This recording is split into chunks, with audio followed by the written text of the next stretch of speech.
नमस्कार, DD news में आपका स्वागत है। मैं हूं चंद्रशेखर जोशी और आइए सबसे पहले आपको दिखाते हैं इस वक्त की हेडलाइंस। कैबिनेट ने इंडिया सेमीकंडक्टर मिशन के तहत एक और सेमीकंडक्टर इकाई को दी मंजूरी। एचसीएल और फॉक्सकॉन के संयुक्त उद्यम को जेवर हवाई अड्डे के पास किया जाएगा स्थापित। इस साल पहला स्वदेशी चिप भी होगा तैयार।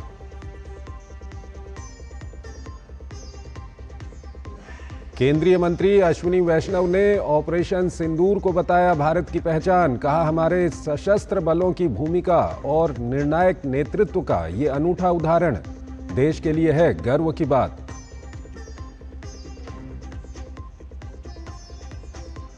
राष्ट्रपति से मिले सीडीएस और तीनों सेना प्रमुख। ऑपरेशन सिंदूर की सफलता के बारे में दी जानकारी। राष्ट्रपति ने की सशस्त्र बलों की वीरता और समर्पण की सराहना।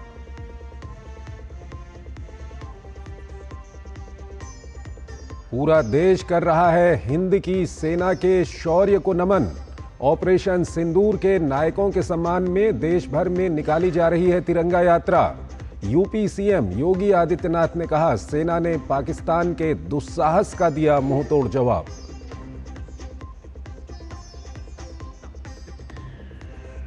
और महंगाई से मिली दोहरी राहत। खुदरा के बाद थोक महंगाई दर में गिरावट। अप्रैल में थोक महंगाई 13 महीने के निचले स्तर 0.85% पर पहुंची।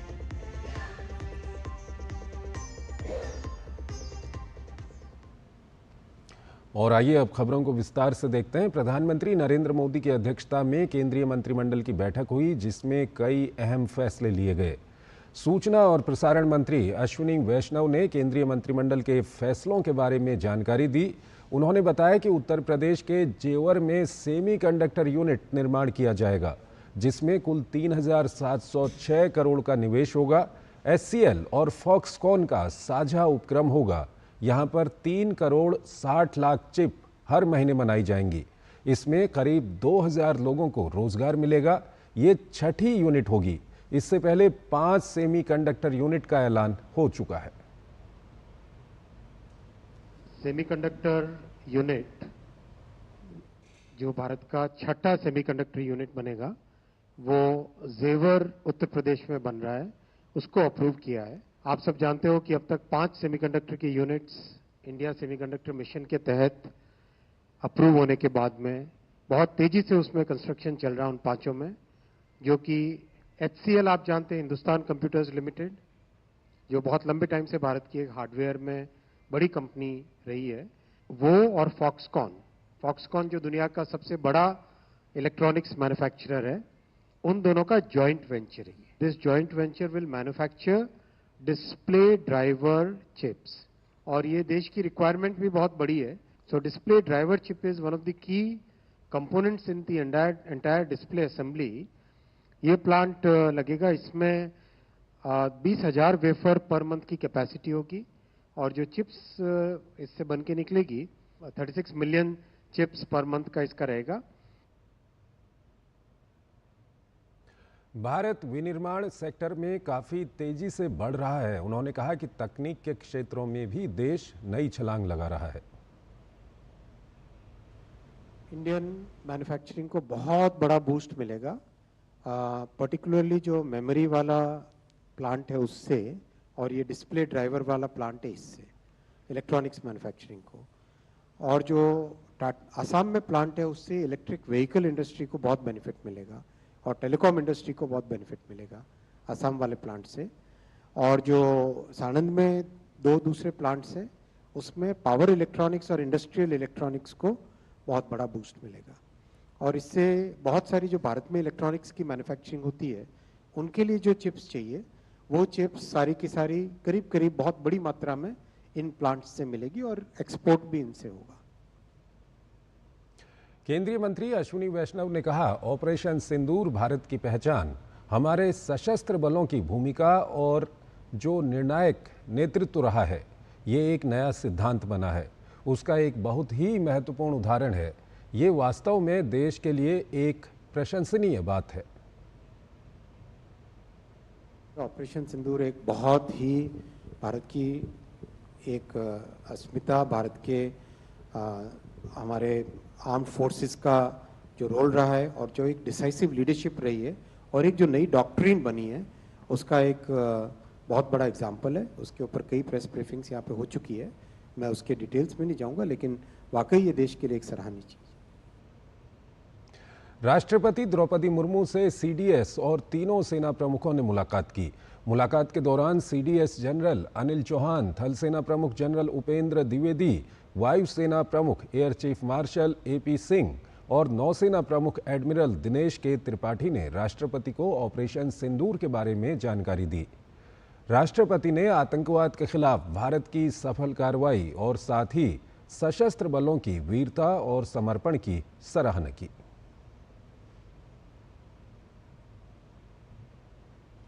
पाकिस्तान से बीएसएफ जवान पूर्णव कुमार वापस लौट आए हैं। वो अटारी बॉर्डर से लौटे हैं। दरअसल बीएसएफ जवान गलती से बॉर्डर पार चले गए थे। बीएसएफ ने जवान के वापस भारत लौटने की जानकारी दी। बीएसएफ ने प्रेस रिलीज जारी कर कहा कि आज बीएसएफ जवान पूर्णव कुमार वापस लौट आए हैं। वो 23 अप्रैल 2025 से पाकिस्तान रेंजर्स की हिरासत में थे। जवान को संयुक्त चेक पोस्ट अटारी के जरिए लगभग 10:30 बजे भारत को सौंप दिया गया। बीएसएफ ने बताया कि हैंडओवर शांतिपूर्वक और स्थापित प्रोटोकॉल के अनुसार आयोजित किया गया था। पाकिस्तान से तनाव के बीच भारत को बड़ी जीत हासिल हुई है। बीएसएफ कांस्टेबल पूर्णव कुमार शॉ वापस लौट आए हैं। उनकी पत्नी रजनी शॉ ने खुशी जताते हुए प्रधानमंत्री नरेंद्र मोदी का आभार व्यक्त किया। खुशी हुई, सुबह में ही फोन आया था सीओ साहब का वहां से हेड ऑफ कि देखिए वो पीके साहब आ गए हैं, इंडिया आ चुके हैं, टेंशन मत लीजिए, वो एकदम सही सलामत है, आप टेंशन मत लीजिए, बिल्कुल ठीक है। और मेरे हस्बैंड ने भी मुझे वीडियो कॉल किया था, एकदम टोटली वो फिट है। मोदी जी है तो सब चीज पॉसिबल है, क्योंकि देखिए जो 22 तारीख को जो पहलगाम अटैक हुआ था, उन्होंने 15 से 20 दिन में जो ऑपरेशन सिंदूर करके सबके सुहाग का बदला लिया, जिसका नाम रखा गया था ऑपरेशन सिंदूर। उसके 3 से 4 दिन बाद मेरे सुहाग को उन्होंने रिटर्न लाया है, तो मैं उनको हाथ जोड़ के बहुत बहुत धन्यवाद देना चाहती हूँ। अब तक के सबसे अमानवीय और क्रूर आतंकवादी हमलों में से एक कालूचक हत्याकांड को आज याद किया जा रहा है। हत्याकांड में शहीद हुए उन सभी को याद करते हुए उन्हें श्रद्धांजलि अर्पित की गई जिन्हें हमने खो दिया। 14 मई 2002 को कालूचक में आतंकियों ने हमला किया था। पहले उन्होंने मनाली से जम्मू जा रही हिमाचल प्रदेश की एक बस पर हमला कर 7 लोगों को मार दिया। उसके बाद आर्मी के फैमिली क्वार्टर्स में घुस गए, वहां अंधाधुंध फायरिंग करके 23 लोगों को मार दिया। मरने वालों में 10 बच्चे और 8 महिलाएं थीं। आर्मी के 5 जवान भी शहीद हो गए थे।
और यहां पर एक छोटा सा ब्रेक लेते हैं।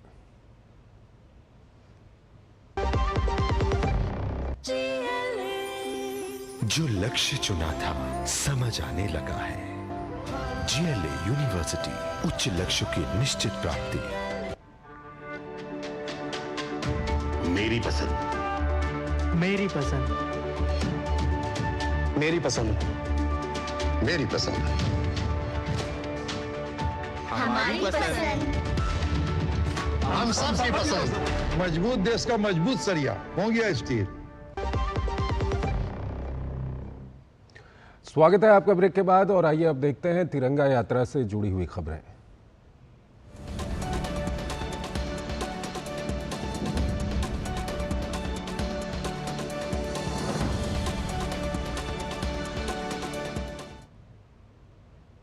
देश भर में देश की सेना के सम्मान में तिरंगा यात्रा निकाली जा रही है। इस यात्रा का उद्देश्य सेना के वीर जवानों के साहस, बलिदान और समर्पण को सम्मान देना है। ये यात्रा हमारे राष्ट्रीय ध्वज तिरंगे के प्रति श्रद्धा और गर्व को भी दर्शाती है। सरकार और कई सामाजिक संगठनों द्वारा इस यात्रा का आयोजन किया जा रहा है, जिसमें हर वर्ग के लोग उत्साहपूर्वक भाग ले रहे हैं। तिरंगा यात्रा एकता, अखंडता और राष्ट्रीय गौरव का प्रतीक बन गई है। इस बीच दिल्ली में लोगों में इस यात्रा को लेकर काफी उत्साह देखा जा रहा है। ये खबर हम आपको बाद में बताएंगे। अभी आपको सीधे छत्तीसगढ़ लिए चलते हैं, जहां पर डीजी सीआरपीएफ और छत्तीसगढ़ पुलिस के अधिकारी समाप्त करने का बीड़ा उठाया है।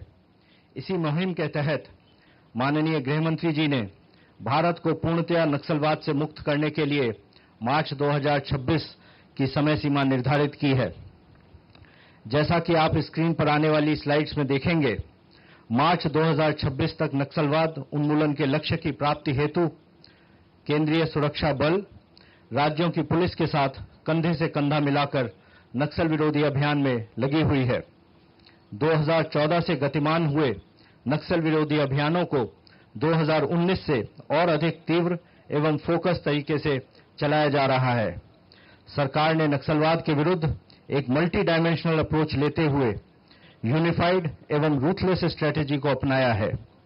वामपंथी उग्रवाद के विरुद्ध सभी केंद्रीय बलों एवं राज्य पुलिस बलों के लिए एकीकृत प्रशिक्षण की प्रक्रिया अपनाई गई है।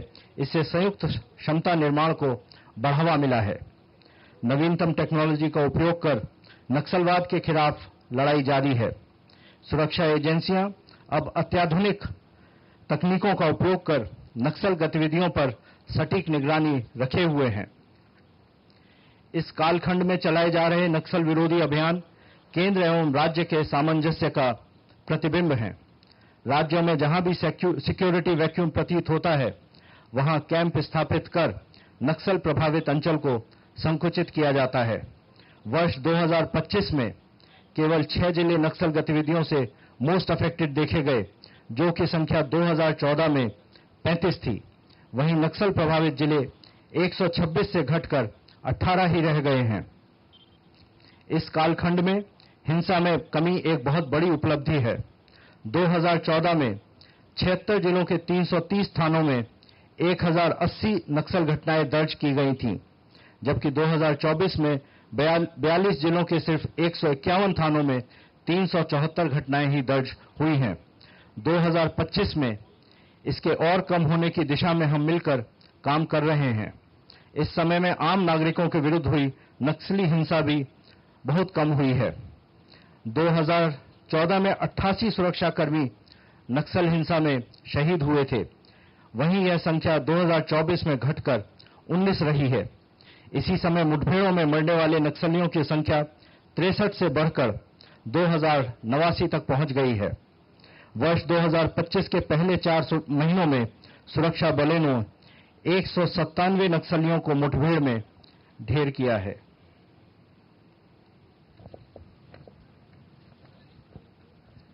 सरकार द्वारा किए गए विकास कार्यों एवं बलों की कार्यवाही से सरेंडर्स की संख्या में भी बहुत बढ़ोतरी हुई है। वर्ष 2024 में 928 एवं 2025 के पहले 4 महीनों में अब तक 718 सरेंडर्स हो चुके हैं। सरकार ने माओवादियों को समाज की मुख्यधारा में शामिल होने हेतु आत्मसमर्पण और पुनर्वास नीति बनाई है, जो बहुत ही कारगर साबित हो रही है। केंद्रीय बलों ने राज्य पुलिस के साथ मिलकर 2019 से 2025 के दौरान भिन्न प्रकार के कुल 320 कैंप नक्सल प्रभावित राज्यों में स्थापित किए हैं। इनमें से 185 एफओबी एवं जेटीएफ सम्मिलित हैं।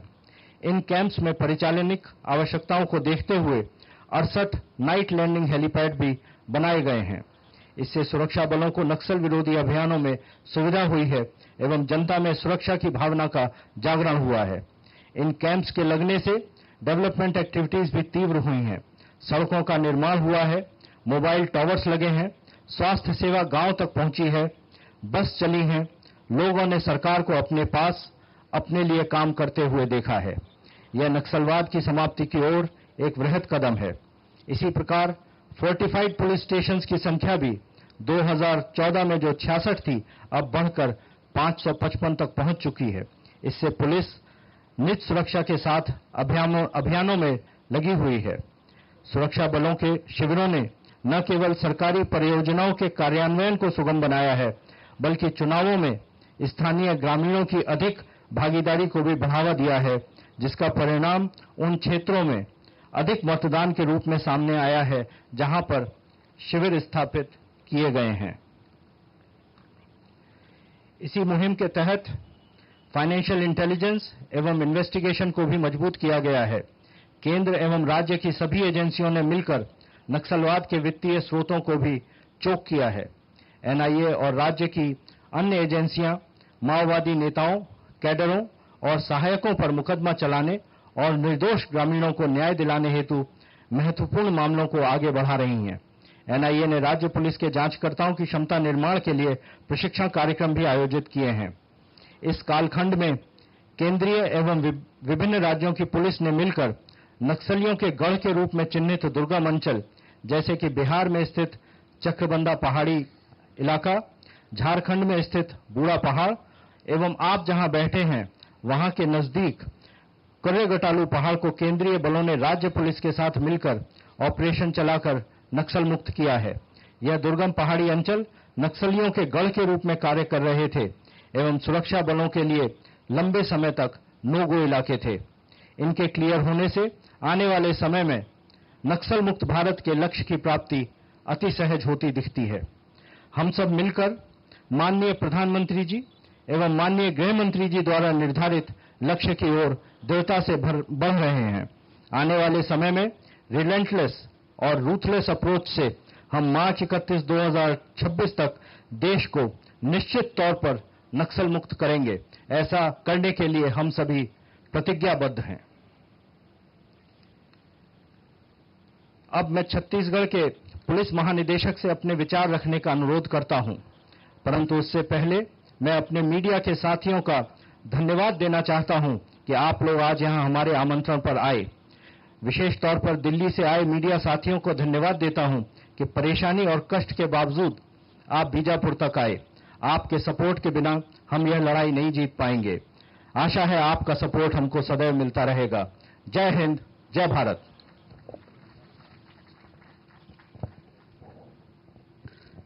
Thank you very much sir. राज्य सरकार की वामपंथी उग्रवाद विरोधी रणनीति मुख्य रूप से सशस्त्र माओवादी संरचनाओं की सैन्य क्षमताओं को कम करने और स्थानीय ग्रामीणों का विश्वास और समर्थन जीतने के अलावा राज्य सरकार की विकास योजनाओं के कार्यान्वयन में तेजी लाने पर केंद्रित है। बस्तर के अंदरूनी घोर नक्सल प्रभावित क्षेत्रों में स्थापित नवीन कैंपों के 5 किलोमीटर के दायरे में स्थित ग्रामों को चिन्हांकित कर शासन के विभिन्न कल्याणकारी एवं विकास कार्यों के सैचुरेशन मोड में क्रियान्वयन हेतु नियत नेल्लानार कार्य योजना तैयार कर उसे मूर्त रूप दिए जाने हेतु कार्रवाई की जा रही है। स्थानीय आदिवासी गोंडी हल्बी भाषा में नियत नेल्लानार का अर्थ है आपका अच्छा गांव। नियत नेल्लानार कार्य योजना के तहत अंदरूनी नक्सल प्रभावित क्षेत्रों में स्थापित नवीन कैंप स्थित ग्राम सहित आसपास के 5 किलोमीटर में स्थित ग्रामों का समूह बनाया जाकर निवासरत ग्रामीणों को शासन के कल्याणकारी योजनाएं जैसे मुफ्त चावल, नमक, चना, चीनी, मुफ्त उज्ज्वला सिलेंडर, मुफ्त 500 यूनिट बिजली प्रति connection, solar high mast, solar operated पानी टंकी और stand post solar dual pump एवं विकास कार्यों से लाभान्वित किए जाने का लक्ष्य है। वर्तमान में नवीन सुरक्षा कैंपों के समीप 5 किलोमीटर के दायरे को बढ़ाकर 10 किलोमीटर किए जाने का लक्ष्य रखा गया है, जिससे नवीन चिन्हांकित 179 ग्रामों सहित कुल 325 ग्रामों में योजनाओं के सैचुरेशन मोड में क्रियान्वयन हेतु कार्रवाई की जा रही है। अब मैं ये जो ऑपरेशन जिसके बारे में आज हम सभी इकट्ठा हैं उसके बारे में कुछ बात कहूंगा।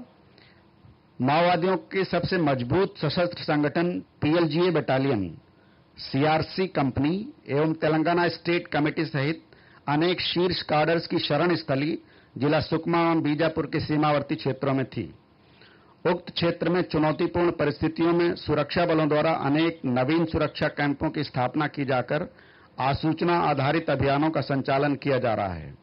सुरक्षा बलों का वर्चस्व बढ़ने के फलस्वरूप माओवादियों द्वारा यूनिफाइड कमांड का गठन किया गया है और उक्त स्थान से पलायन कर जिला बीजापुर, छत्तीसगढ़ एवं जिला मुलुगु, तेलंगाना की सीमा पर माओवादियों द्वारा अभेद समझे जाने वाले करेगुटालू पहाड़ पर शरण ली गई है।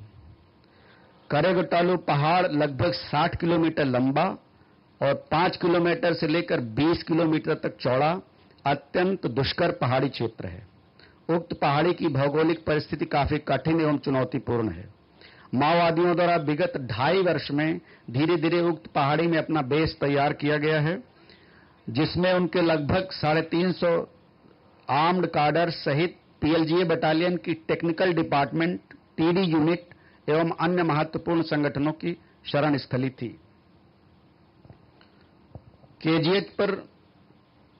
केजीएच मतलब करेगुटालू हिल पर नक्सल विरोधी अभियान के लिए सीआरपीएफ, एसटीएफ एवं डीआरजी की संयुक्त टीमें बनाई गई। उनको कार्यक्षेत्र के बारे में विस्तृत ब्रीफिंग की गई और अप्रैल 21 को सुरक्षा बलों को ऑपरेशनल एरिया में इंडक्ट किया गया। अभियान के संचालन और सुपरविजन के लिए जिला, रेंज एवं मुख्यालय स्तर पर बीजापुर, जगदलपुर और रायपुर में सतत मॉनिटरिंग के लिए संयुक्त कंट्रोल रूम स्थापित किए गए। सुरक्षा बलों को लॉजिस्टिक्स, इंडक्शन एवं कैशबैक इवैक्यूएशन सपोर्ट के लिए एयरफोर्स एवं बीएसएफ के हेलीकॉप्टर का भी इस्तेमाल किया गया। इस कंट्रोल रूम के द्वारा अभियान को निरंतर दिशा निर्देश दिए गए, जिसके फलस्वरूप सुरक्षा बल माओवादियों के कई हाइडआउट्स को ध्वस्त करने में सफल रहे। इस ऑपरेशन के और फाइनल डिटेल्स के बारे में मैं एडीजी एएनओ छत्तीसगढ़ से अनुरोध करता हूं कि वो अभियान की आगे की जानकारी दें।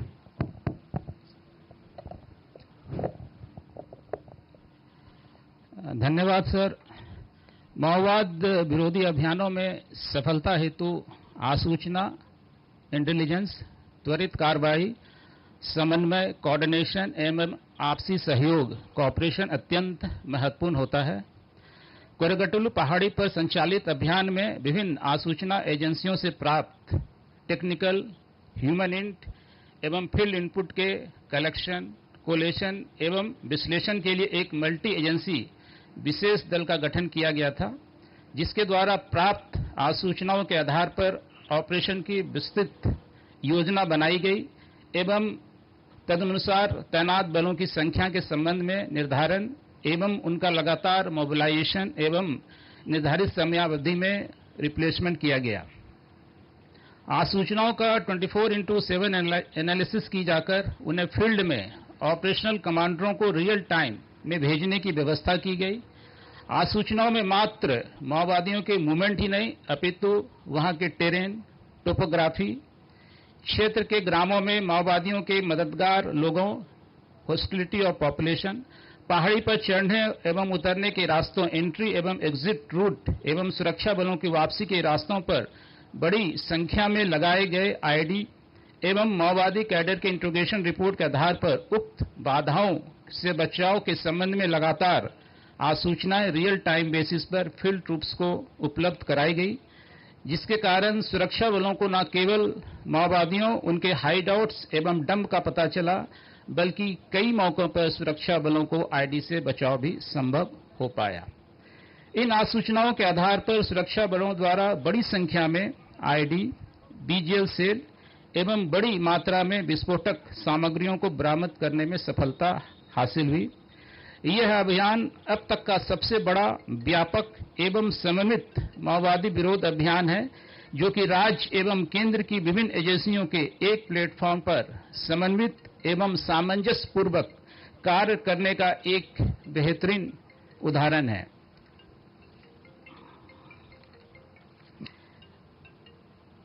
प्रतिदिन सभी एजेंसियों के वरिष्ठ अधिकारी साथ बैठकर दिन भर अभियान में हुए घटनाओं का विस्तृत समीक्षा एवं प्राप्त आसूचनाओं का विश्लेषण उपरांत फील्ड ग्रुप्स को टास्किंग की जाती थी, जिसके फलस्वरूप उक्त माओवादी विरोधी अभियान में अपेक्षित सफलताएं प्राप्त हुई। उक्त अभियान के फलस्वरूप माओवादियों के सशस्त्र पीएलजे बटालियन की क्षमता छिन्न हुई है। सशस्त्र इकाइयां छोटे छोटे इकाइयों में विभक्त हुए हैं एवं 6 कार्डर्स डिसलोकेट हुए हैं। इस ऐतिहासिक अभियान के एक्शन प्लान के क्रियान्वयन के लिए बड़ी संख्या में बलों, इक्विपमेंट एवं अन्य लॉजिस्टिक का मोबिलाइजेशन बड़े ही प्रोफेशनल तरीके से किया गया। अभियान में शामिल विभिन्न सुरक्षा बलों की ब्रीफिंग विभिन्न स्तरों पर संयुक्त रूप से की गई तथा गठित विशेष दल से प्राप्त आसूचनाओं के बारे में समय समय पर उन्हें जानकारी दी गई। संयुक्त ब्रीफिंग में मुख्य रूप से केजीएच कुरुगुट्टल हिल के टफ एवं चैलेंजिंग टेरेन, अंडुलेटिंग ट्रेन, छुपने की सैकड़ों की संख्या में गुफाएं, एम्बुश पॉइंट एवं आईडी के खतरों से उन्हें लगातार आगाह किया गया। सुरक्षा बलों को विभिन्न क्षेत्रों से इंडक्ट करते हुए उन्हें एरिया ऑफ ऑपरेशन के बारे में विस्तृत जानकारी दी गई, जिससे कि अभियान में शामिल विभिन्न बलों में कोई भी कंफ्यूजन की स्थिति निर्मित न बने। कम्युनिकेशन के निर्बाध प्रवाह के लिए विभिन्न अस्थायी कम्युनिकेशन सेंटर बनाए गए और लॉजिस्टिक की सप्लाई के लिए ऑपरेशन एरिया को सैनिटाइज करके हिल टॉप में एक टेम्पोररी ऑपरेटिंग बेस बनाए गए, जहां पर टेम्पोररी हेलीपैड भी बनाए गए।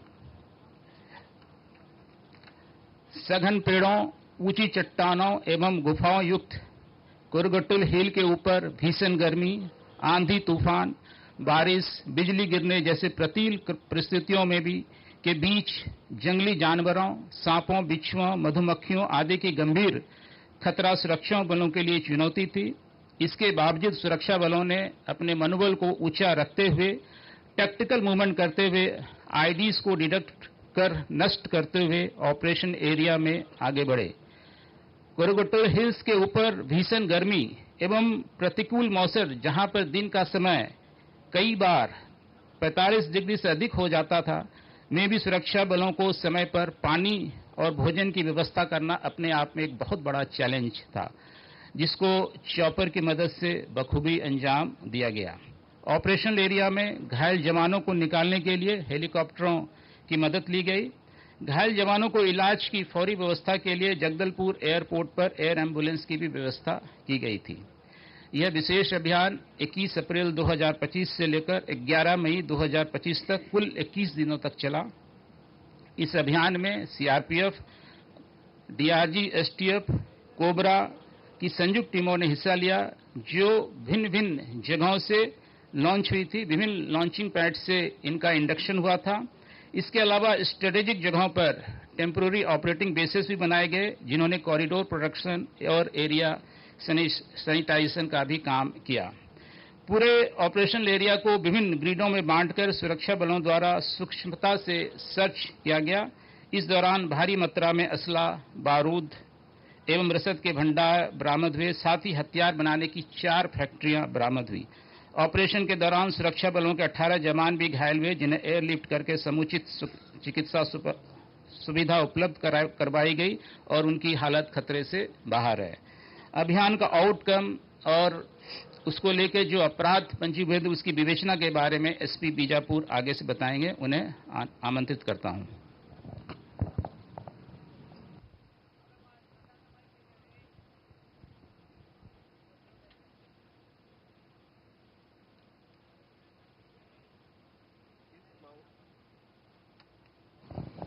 इस माओवाद विरोधी अभियान में 21/4/2025 से 11/5/2025 तक कुल 21 मुठभेड़ों में 16 वर्दीधारी महिला माओवादी समेत कुल 31 वर्दीधारी माओवादियों के शव और 35 हथियार बरामद किए गए हैं, जिसमें एसएलआर, इंसास जैसे ऑटोमेटिक हथियार समेत सेमी ऑटोमेटिक एवं कंट्री मेड हथियार भी शामिल हैं।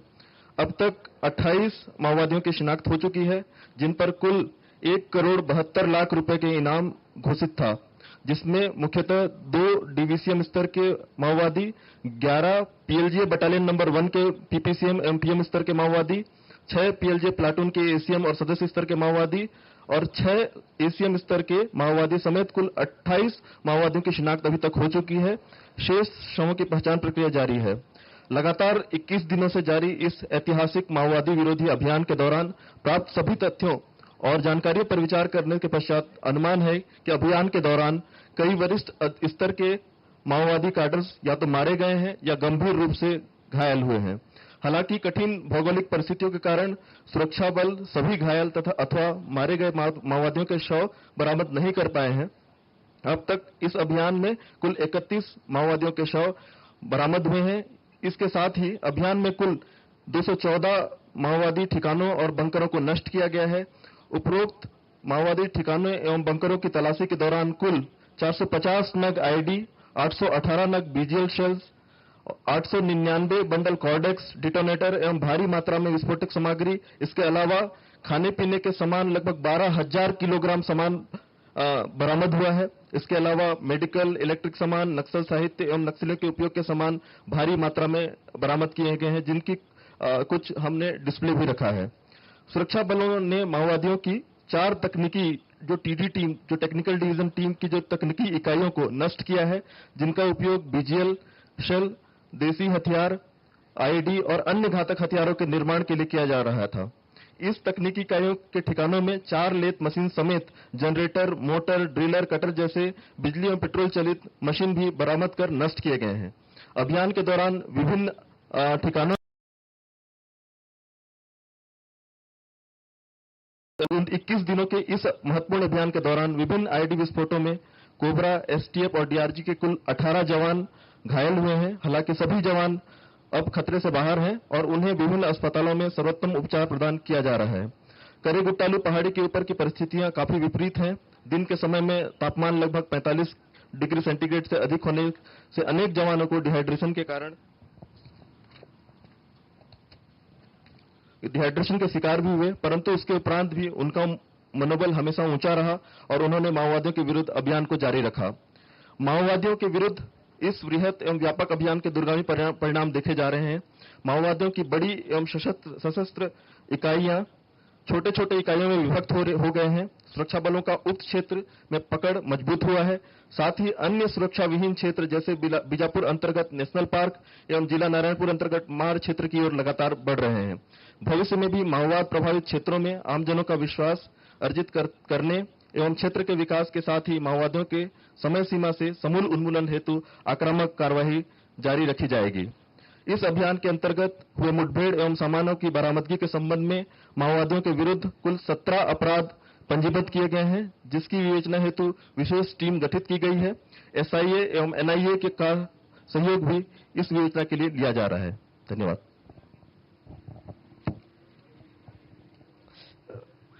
धन्यवाद डॉक्टर जितेंद्र यादव, पुलिस अधीक्षक बीजापुर। मैं अभी डीजी सीआरपीएफ एवं डीजीपी छत्तीसगढ़ दोनों महोदय से अनुमति से अभी क्वेश्चन एंड आंसर सेशन के लिए जो हमारे बीच उपस्थित मीडिया के साथीगण, हम समझ सकता है आप लोग काफी बड़ी संख्या में अलग अलग शहरों से काफी दूर चलकर आए थे, लेकिन समय का एक थोड़ा सीमा का ध्यान में रखते हुए बहुत संक्षेप में 5 से 6 जो हमारे मीडिया के साथीगण अपना सवाल सामने रख सकता है और सवाल को थोड़ा संक्षेप में रखिए वो ताकि अन्य लोगों को भी मौका मिल सकता है। मैं आमंत्रित करना चाहूंगा हमारे मीडिया के साथीगण जिसको सवाल करना थोड़ा हाथ खड़े कर ले और अपना परिचय भी संक्षेप में बताकर सवाल करें। जी, उधर से राइट हैंड साइड से शुरू करते।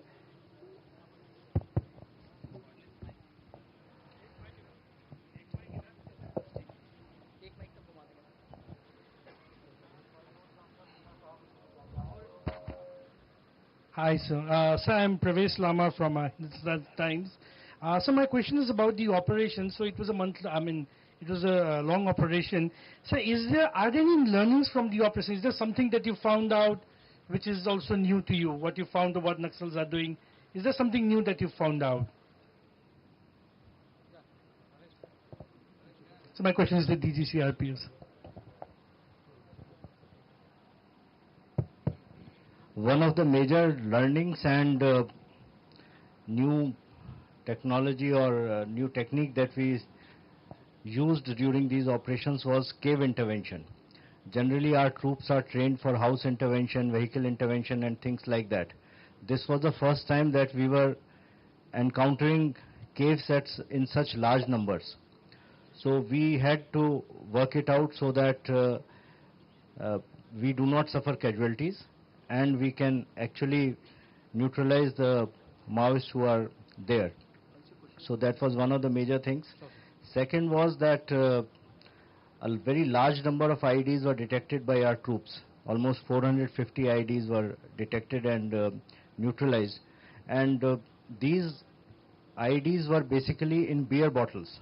So the content of metal in these IEDs was almost minimal.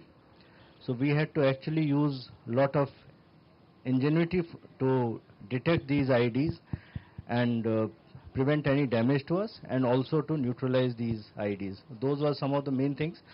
We are doing regular debriefing, and whatever has been the learning and whatever our troops have encountered, we are discussing with them. In fact, this morning also we had a long session with our frontline troops who had participated in this operation, so that in future our SOPs can be further strengthened for similar kind of operations. Thank you. Sir, I'm on your right. I am Neelab from the Press Trust of India, Delhi. So my question to both the DGs, two questions in one. One is, have we met the objectives that we set on for with regard to the operation? What we got to know initially was that we are targeting the top commanders of the PLGA Battalion 1. So were we able to, would you, both the DGs, say that we were able to meet the objectives of this operation? Second is, if you can please share the total number of troops deployed and the kind of injuries have been suffered by the troops. I believe 18 injuries and a number of amputations have happened to the troops. So two questions here. Thank you. Whatever we had set out to, we have achieved more than that. And we are all very confident and happy that this is beginning of the end, and we would achieve our target of completely eliminating Naxal violence from our country by 31st March 2026. As far as your second point is concerned regarding the number of troops, it would not be prudent on my part to share that, because that would also be part of our strategy. We have suffered 18 injuries, and we are looking after those people who are injured. Of those injured, some of them are taking treatment in Jagdalpur and Raipur, and those who are requiring advanced treatment have been shifted through air ambulance to trauma center at AIIMS. It would again not be proper on my part to go into the details of the injuries suffered. Thank you. Hello. Sir, I'm Jay Prakash from the Indian Express. I have two questions. One is that, sir, I received information that the Telangana police, the Greyhounds, they didn't help us initially in the operations, and that's the reason why key Maoist leaders kind of got away. And second question is that, sir, what I've been seeing, a lot of youngsters are getting recruited by Maoists. I mean, the Maoists are very shamelessly recruiting even minors. And I just got to know among 31 who died, one is a 16-year-old. I may be wrong, but I got some information that one is a 16-year-old. So the Maoists are very shamelessly recruiting minors. So what are we doing to, ensure that they are not getting delusions? Like some are studying in Pota cabin and then they are leaving and joining the Maoist movement. Very youngsters, illiterate people. So what are we doing from our side to ensure that, the youngsters are not getting delusioned? These two questions, different questions, if you could please answer. I would answer the first. Second, I would request DGP Chhattisgarh to answer about the minors being recruited. Well, this was a very, very coordinated operation where whosoever had whatever role to play, they did their to the best, whether it was the central agencies or the state agencies. And this statement of yours is speculative in nature. All the states from wherever we wanted support did provide us more than necessary support to us during the course of operations. About the minors and other things, I would request DGP Chhattisgarh to address that issue. Naxals right from the beginning have been recruiting children for their use at different levels. Initially they used to induct them as Bal Sangam, members of Bal Sangam. And then some people in Chetana Natya Mandali for drama and others for propaganda work. So when sometimes they are being used as carriers, sometimes they are used as messengers. And once they train them into guns, they are recruited as soldiers also. So this is a very old practice, and they have been using children for their work.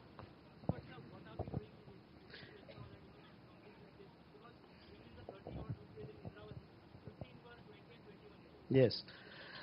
What we are doing is Niyad Nillanar. We are improving, we are trying to revive the school system, the education system which was destroyed by them. Many schools were just blasted off. So now we are reviving those schools. Schools are being now established in those areas where there is nothing to send their children for education. Pota cabin, as you said, is one of the primary scheme of the government of Chhattisgarh. We are doing a lot for the education of the kids so that they don't go towards them. And moreover, the power of gun, when the fear is there, the parents were forced to send their kids to their places. But now, when the power of gun is going down, all these things will be stopped.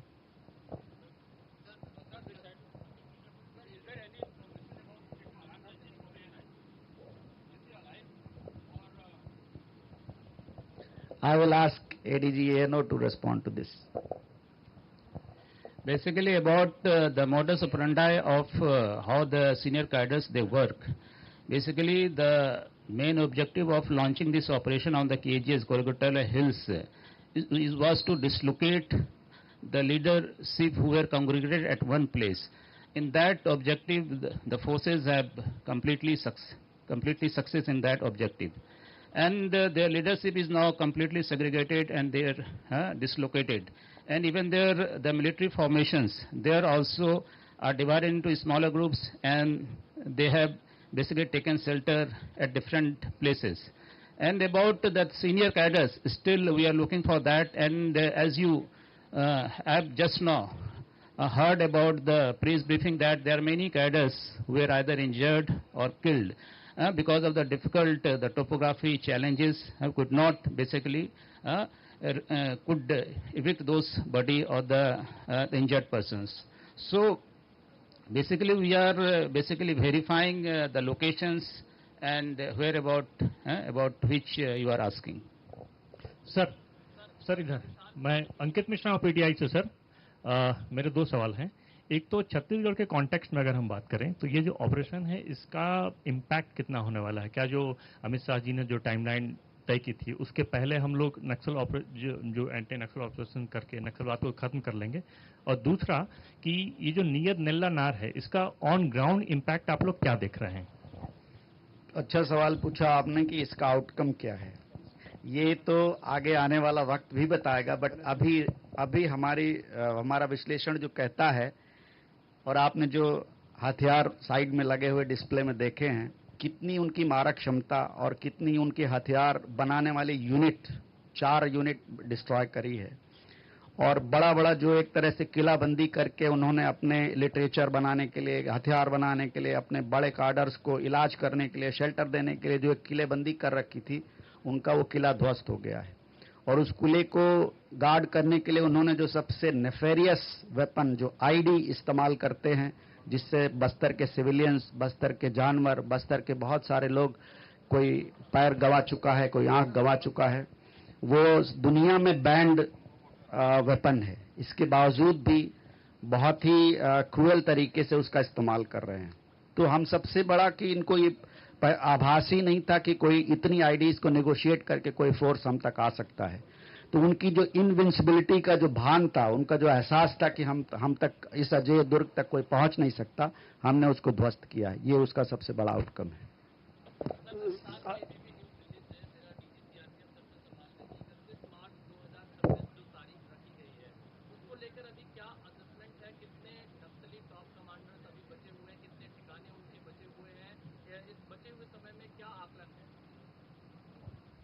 देखिए, जो गृह मंत्रालय की तरफ से अभी 2025 के अप्रैल में लिस्ट जारी की गई है, उसमें दिखाया गया है कि अब सिर्फ 6 ऐसे जिले हैं पूरे देश में जो अति अफेक्टेड है, मोस्ट अफेक्टेड नक्सल डिस्ट्रिक्ट्स, जिसमें 4 जिले छत्तीसगढ़ के हैं, एक झारखंड का है और एक महाराष्ट्र का।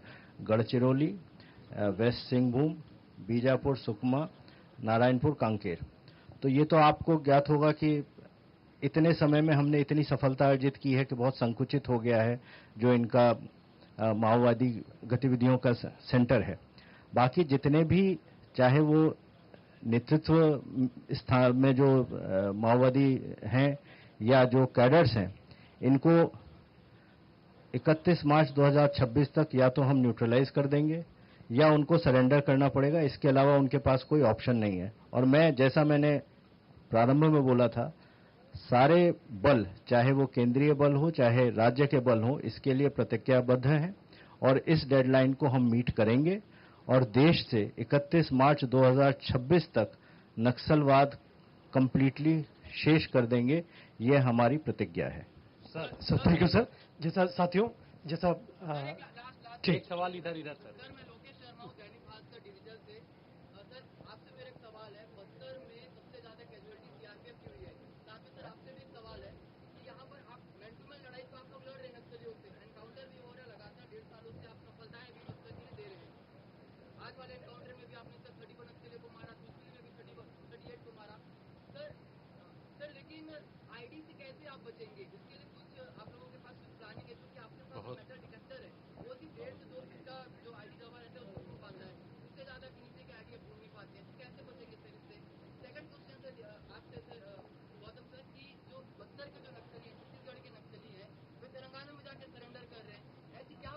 लोकेश थोड़ा संक्षेप में सवाल को थोड़ा संक्षेप में। देखिए, पहला मेरा आपको मैं बताऊं, सीआरपीएफ हमेशा देश के लिए अपना जीवन बलिदान करने के लिए तैयार है, हमेशा से रहा है।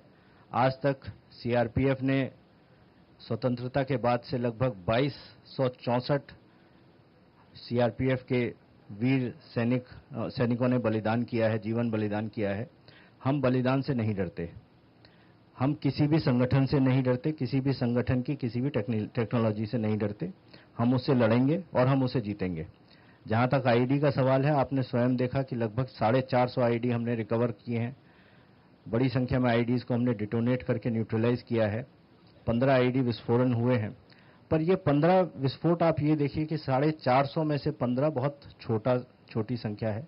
हमारे जो बीडी स्क्वाड्स हैं, चाहे वो हमारे हो चाहे छत्तीसगढ़ राज्य पुलिस के हों, अब उन्होंने इस प्रकार की क्षमताएं हासिल कर ली हैं कि वो आईडीज को आसानी से ढूंढ पाते हैं। नया जो भी लेटेस्ट इंटरनेशनल मार्केट में जो इक्विपमेंट है वो हमारे जवानों को हम प्रोवाइड कर रहे हैं। जिस प्रकार से नक्सली या कोई भी उग्रवादी अपनी टेक्नोलॉजी चेंज कर रहा है, हम उससे पहले ही देखते हुए जो भी लेटेस्ट टेक्नोलॉजी है उसको हम इंटीग्रेट कर रहे हैं। यही कारण है कि हम इतनी बड़ी संख्या में हर ऑपरेशन में आईडीज रिकवर कर रहे हैं। सर, एक अंतिम सवाल आज तक की तरफ से। सर, मैं जितेंद्र बहादुर सिंह, आज तक दिल्ली से आया हूं। सर, एक इम्पॉर्टेंट चीज, इतना हथियारों का जखीरा मिला है, सारी चीजें मिल रही हैं, ये इम्पॉर्टेंट हो जाता है कि इनको हथियार सप्लाई कहाँ से होता है, पहला। दूसरा ये है कि इन लोगों को फंडिंग कहाँ से हो रही, क्या विदेशों से भी फंडिंग की कोई जानकारी मिली? जैसा कि मैंने आपको बताया, इसमें एक तो एनआईए और स्टेट इन्वेस्टिगेशन एजेंसी एसआईए का बहुत बड़ा योगदान है। उन्होंने गत वर्षों में कई इनके जो फाइनेंशियल नेटवर्क्स थे उनको चोक किया है, कईयों को पता लगाकर केस बनाए हैं और उसके बाद उनका इन्वेस्टिगेशन कर प्रोसिक्यूशन कर रहे हैं। एक तो वह है। दूसरा, इस बार का जो सबसे बड़ा सक्सेस है वो ये है कि जो इनके अपने आप बनाए हुए हथियार हैं, उनकी 4 टेक्निकल डिवीजन्स पहली बार एक साथ ध्वस्त की गई हैं। इनकी जो क्षमता है वो इस बार काफी हद तक हम लोगों ने समाप्त कर दी है। सर, एक आपकी अनुमति, एकदम लास्ट क्वेश्चन। सर, मैं नरेश मिश्र हूँ, आईबीसी न्यूज से। मेरा सवाल ये है सर कि अभी ये जो 1200 स्क्वायर किलोमीटर का जो पहाड़ है, इसको आप लोगों ने सैनिटाइज पूरी तरह से कर लिया है कि अभी भी सर्च जारी है? और क्या इस ऑपरेशन के बाद यहाँ कोई बेस भी आप लोगों ने स्टैब्लिश किया है? और एक और जुड़ा हुआ सवाल है कि आप कह रहे हैं कि 4 बड़े टेक्निकल यूनिट ध्वस्त किए गए हैं।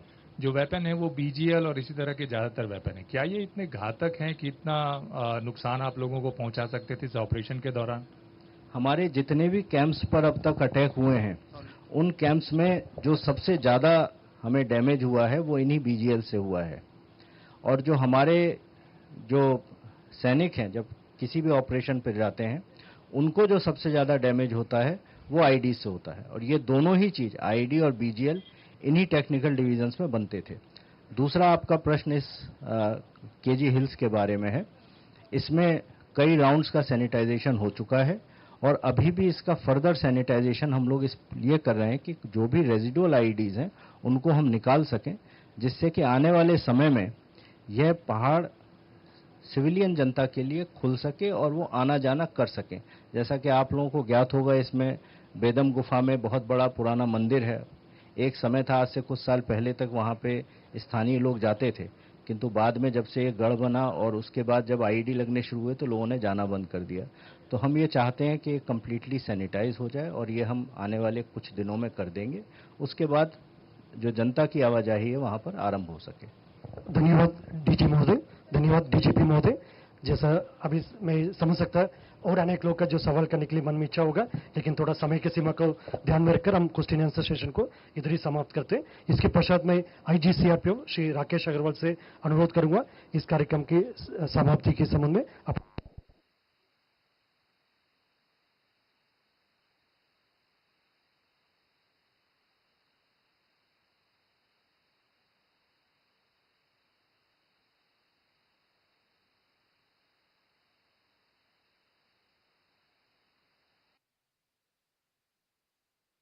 तो इस वक्त आप ये संयुक्त संवाददाता सम्मेलन देख रहे थे। सीआरपीएफ और छत्तीसगढ़ पुलिस का सीआरपीएफ के महानिदेशक वहां पर मौजूद थे। उसके अलावा छत्तीसगढ़ पुलिस के महानिदेशक भी वहां पर मौजूद थे।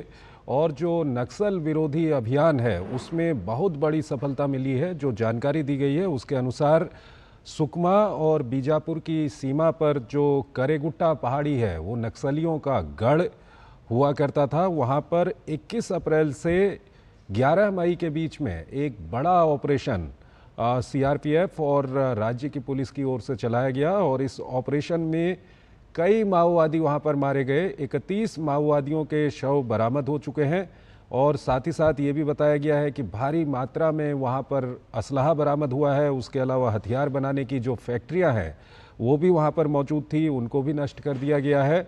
और ये भी बताया गया है कि 18 जवान इसमें घायल हुए और वो अब खतरे से बाहर हैं। और साथ ही साथ जो नक्सल मुक्त अभियान चलाया जा रहा है, नक्सल विरोधी अभियान चलाया जा रहा है, उसको लेकर भी काफ़ी महत्वपूर्ण सूचनाएं यहाँ पर दोनों अधिकारी जो मौजूद थे सीआरपीएफ के और छत्तीसगढ़ पुलिस के, उनके द्वारा यहाँ पर सूचना दी गई। और ये बताया गया है कि 31 मार्च 2026 तक देश को नक्सल मुक्त कर दिया जाएगा। जिस तरह से अभियान चल रहे हैं नक्सलियों के विरुद्ध, बताया गया है कि 31 मार्च 2026 तक देश को नक्सल मुक्त कर दिया जाएगा। और साथ ही साथ नक्सलवाद के जो वित्तीय स्रोत हैं उनको बंद किया जा रहा है। नक्सल मुक्त भारत की ओर देश बढ़ रहा है। तो काफ़ी महत्वपूर्ण ये जानकारी इस वक्त दी गई। और करेगुट्टा की जो पहाड़ी है वो नक्सलियों का गढ़ माना जाता था।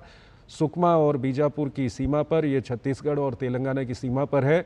और वहाँ पर न सिर्फ नक्सली हथियार बनाते थे बल्कि वहाँ पर नक्सलियों ने अपना गढ़ बनाया हुआ था।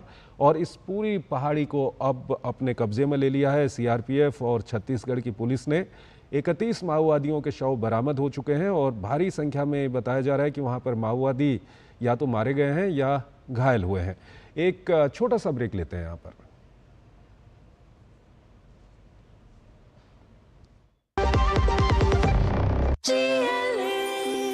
जो लक्ष्य चुना था समझ आने लगा है। जीएलए यूनिवर्सिटी, उच्च लक्ष्य की निश्चित प्राप्ति। जब धरती चीर कर निकलता है लोहे का पत्थर और मिलता है मोंगिया के जोश से, फिर तपता है, पिघलता है और बनता है फौलाद। अब होता है सरिया सारी खूबियों के साथ। मोंगिया स्टील, मजबूत देश का मजबूत सरिया।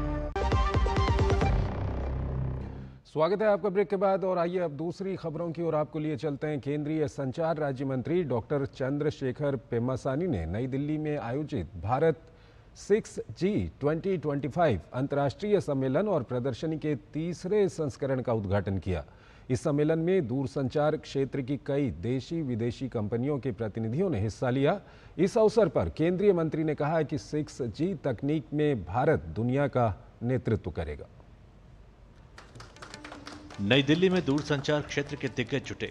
मौका है भारत 6G 2025 अंतर्राष्ट्रीय सम्मेलन का। केंद्रीय संचार राज्य मंत्री डॉक्टर चंद्रशेखर पेम्मासानी ने सम्मेलन और प्रदर्शनी का उद्घाटन किया। इस सम्मेलन में देश विदेश की कई जानी मानी दूरसंचार कंपनियां भाग ले रही हैं। सम्मेलन में भारत 6G विजन में भारत को 6G दूरसंचार तकनीक में अग्रणी बनाने के लिए अनुसंधान, विकास और सहयोग करने पर मंथन हुआ। केंद्रीय संचार राज्य मंत्री डॉक्टर चंद्रशेखर पेम्मासानी ने कहा कि सरकार भारत 6G अलायंस की शुरुआत सहित कई योजनाओं पर काम कर रही है। Over 111 research projects have been funded with a sanctioned amount of 300 crores. And India now ranks among the top 6 nations globally in 6G patent filings. And India has signed 6G research cooperation agreements with Japan, Singapore, and Finland, creating valuable knowledge sharing pathways. 6G प्रौद्योगिकियों के विकास में भारत के सक्रिय उपाय देश को इस क्षेत्र में वैश्विक नेता के रूप में स्थापित करेंगे। उन्होंने युवा पीढ़ी से कहा कि भारत में 6G तकनीक के विकास में उनका योगदान महत्वपूर्ण रहने वाला है। Young innovators, I say the future of 6G is in your hands. Your ideas, your creativity, and your passion will shape a connected India that leads the world. Let us commit today by all the stakeholders